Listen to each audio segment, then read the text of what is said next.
Mark Madden joins us now on the show from Vegas. Mark, Tomlin's going to get his extension. He named Pickett QB1 in his press conference yesterday. The offseason of minimal change is off and running.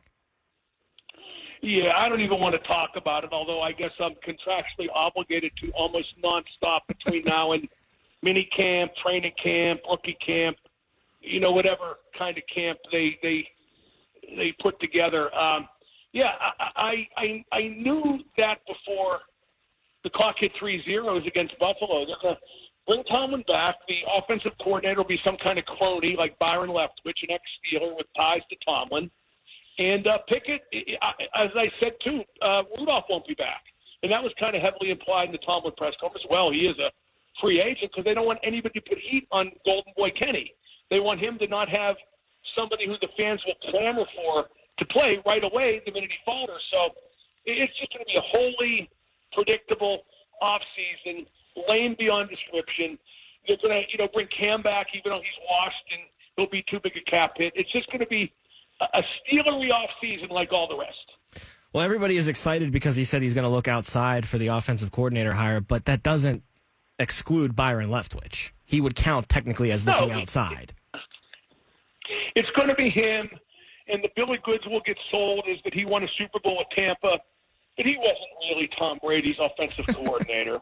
He wasn't really telling Brady what to do. He might have been instrumental with game plans and whatnot. I'm sure he has a good football mind. I'm also sure they could get better. But they're not going to look better. It's going to be somebody who's already on their speed dial. Now, you mentioned you don't think Rudolph's going to be back to be that veteran to push Kenny Pickett. But if you're Rudolph, too, how could you trust a word that comes out of the Steelers' mouth? I would be gone if I was him anyway. Well, here's the thing, though, Tom. If I were Rudolph, I would let it come down purely to money, period. And if the Steelers offered the most, I would take the Steelers' offer because even though they would screw me and have before and would again, Pickett stinks.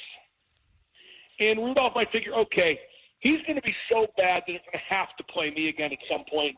And at that point, it'll be mine to keep if I can manage that. But what they should be doing is looking to get somebody to replace Pickett.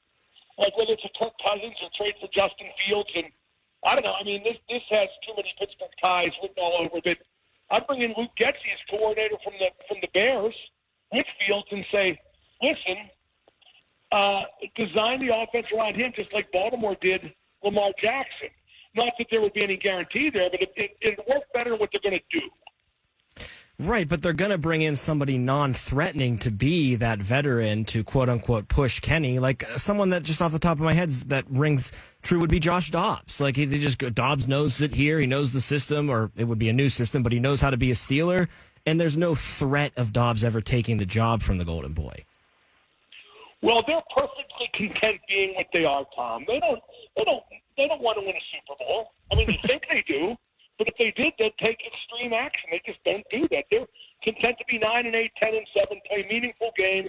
The fans have got down their expectations. It's just a really boring football scene, and it's going to be horrible to have to talk about it constantly between now and all the camps, except I don't intend